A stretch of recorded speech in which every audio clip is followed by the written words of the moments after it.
आज की कहानी जगन्नाथ भगवान की कृपा। नमस्कार दोस्तों, पुरानी बात है। एक सेठ के पास एक व्यक्ति काम करता था। सेठ उस व्यक्ति पर बहुत विश्वास करता था। जो भी जरूरी काम हो सेठ हमेशा उसी व्यक्ति से कहता था। वो व्यक्ति भगवान का बहुत बड़ा भक्त था। वो सदा भगवान के चिंतन, भजन, कीर्तन, स्मरण, सत्संग आदि का लाभ लेता रहता था। एक दिन उसने सेठ से श्री जगन्नाथ धाम यात्रा करने के लिए कुछ दिन की छुट्टी मांगी। सेठ ने उसे छुट्टी देते हुए कहा, भाई, मैं तो हूँ संसारी आदमी, हमेशा व्यापार के काम में व्यस्त रहता हूँ, जिसके कारण कभी तीर्थ गमन का लाभ नहीं ले पाता। तुम जा ही रहे हो तो यह लो, 100 रुपए मेरी ओर से श्री जगन्नाथ प्रभु के चरणों में समर्पित कर देना। भक्त सेठ से 100 रुपए लेकर श्री जगन्नाथ धाम यात्रा पर निकल गया। कई दिन की पैदल यात्रा करने के बाद वह श्री जगन्नाथपुरी पहुंचा। मंदिर की ओर प्रस्थान करते समय उसने रास्ते में देखा कि बहुत सारे संत, भक्त जन, वैष्णव जन हरि नाम संकीर्तन बड़ी मस्ती में कर रहे हैं। सभी की आंखों से अश्रुधारा बह रही है। जोर जोर से हरि बोल गूंज रहा है। संकीर्तन में बहुत आनंद आ रहा था।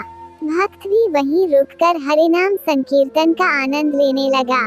फिर उसने देखा कि संकीर्तन करने वाले भक्तजन इतनी देर से संकीर्तन करने के कारण उनके होंठ सूखे हुए हैं। वह देखने में कुछ भूखे भी प्रतीत हो रहे हैं।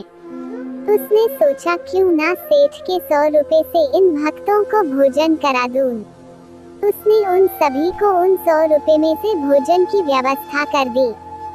सबको भोजन कराने में उसे कुल 98 रुपए खर्च करने पड़े। उसके पास 2 रुपए बच गए। उसने सोचा, चलो अच्छा हुआ, 2 रुपए जगन्नाथ जी के चरणों में सेठ के नाम से चढ़ा दूंगा।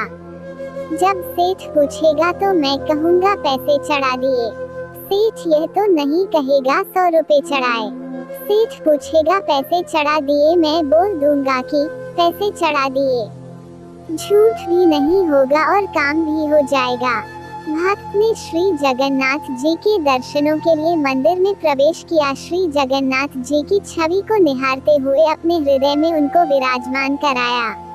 अंत में उसने सेठ के 2 रुपए श्री जगन्नाथ जी के चरणों में चढ़ा दिए और बोला, यह 2 रुपए सेठ ने भेजे हैं।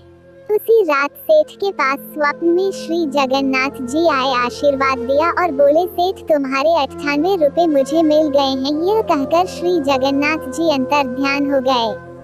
सेठ जाग गया, सोचने लगा, मेरा नौकर तो बड़ा ईमानदार है, पर अचानक उसे क्या जरूरत पड़ गई थी। उसने 2 रुपए भगवान को कम चढ़ाए।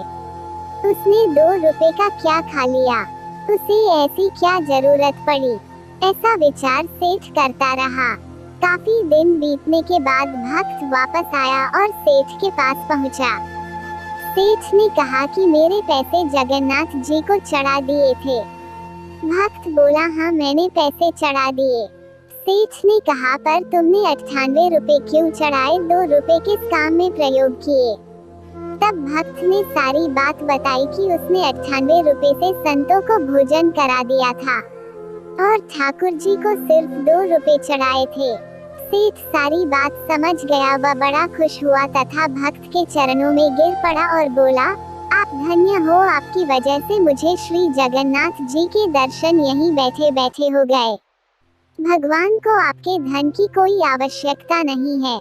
भगवान को वह 98 रुपए स्वीकार है जो जीव मात्र की सेवा में खर्च किए गए और उस 2 रुपए का कोई महत्व नहीं जो उनके चरणों में नग्न चढ़ाए गए। भगवान को चढ़ावे की जरूरत नहीं होती।